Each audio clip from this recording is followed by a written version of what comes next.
Hi everyone, AJ here from herfitnesssolutions.com. This is the second video in a blog that I'm writing about my conventional wisdom diet experiment. So the first video I kind of described where my fitness, training, nutrition, everything was at this point up until this experiment. And now I'm going to describe why I decided to do this experiment. My health had improved substantially. My physique was finally something that I felt that I was able to control and manipulate based on my training and whatever nutrition tweaks I'd made. I hadn't really tried to diet down and get super lean. That wasn't a focus at all for me. I just felt comfortable the way I was and I didn't feel the need to change that. And as I was doing all these consultations for these women, and also I have to mention that the people I was working with at this time also had this conventional wisdom mindset as far as how they were training women. And it just didn't really sit very well with me. But that's not something I really want to get into in this blog. Let's keep this about me. So the women that I was doing consultations for, most of them, I'd say like maybe one or two hadn't really tried anything on their own. So there was a couple women I met that hadn't really tweaked their nutrition or started exercising. Most of the women, 99% of the women that I was meeting were exercising very frequently, and they were trying to manipulate their nutrition a lot of different ways. But the mindset was always the same. It was always calories in, calories out driven. So I need to eat as little as possible, and I need to exercise as much as possible if I'm going to get to my goal. That is what I refer to really as the conventional wisdom mindset.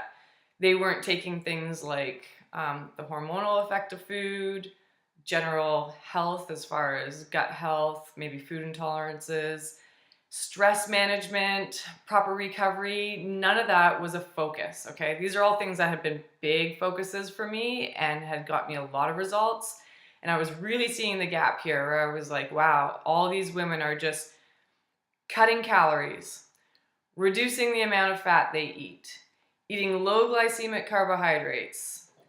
They're working on like an 80-20 reward strategy, which I don't have a problem with, except for the fact that there was no science behind their strategies. It was very much, they were just kind of winging it. So the one point that I do want to bring up was that I do have a blog about structuring refeeds and how important that is, and how hitting the right amount of calories and carbohydrates within a refeed at the right time is so essential. I never met a woman that was doing that properly. So even though they would have days that they would consider cheat days, they were still, their calories were still super low. And the way that they would kind of cheat would just they would just include foods that would be regularly like off limits through the other days of the week. So there was no real science behind their refeed strategy, okay? So which I think that is a huge issue. But I'm gonna get to that probably in one of the other videos.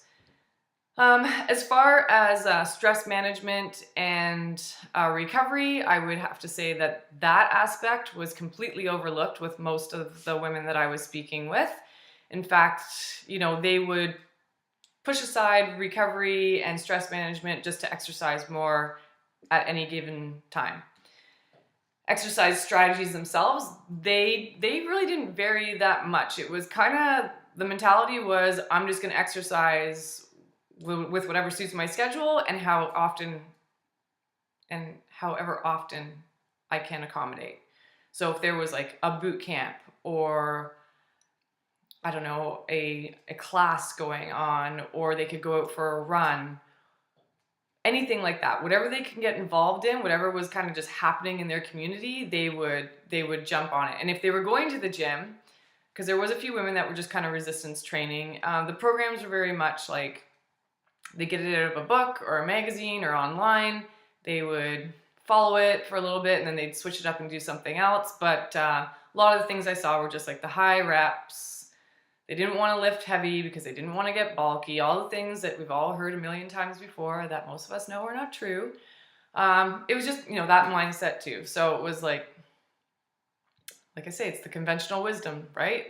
It's eat as little as possible, exercise as much as you can, and don't lift heavy weights because you might get bulky. That's what I saw for most of the women. And I have to say that a lot of these women were not eating very much, and they were exercising a lot more than I would have ever prescribed for them. So it's very interesting to see how this didn't work. And I thought at this point, I wonder if I were just to forget everything that I know, everything that I had learned, and followed this kind of conventional wisdom to try to get lean or, lose that last, let's say, like 10 pounds, okay? We'll put it that way because you hear that all the time. What if I just forgot everything as far as my nutrition, my periodization with my training, my stress management, my recovery protocol? If I just scrapped that and followed what these women were doing to try to lean out. And that's where the experiment started, because I really wanted to see what would happen. So I'm going to end this video here, and I'll post another one and tell you a little bit more about the experiment.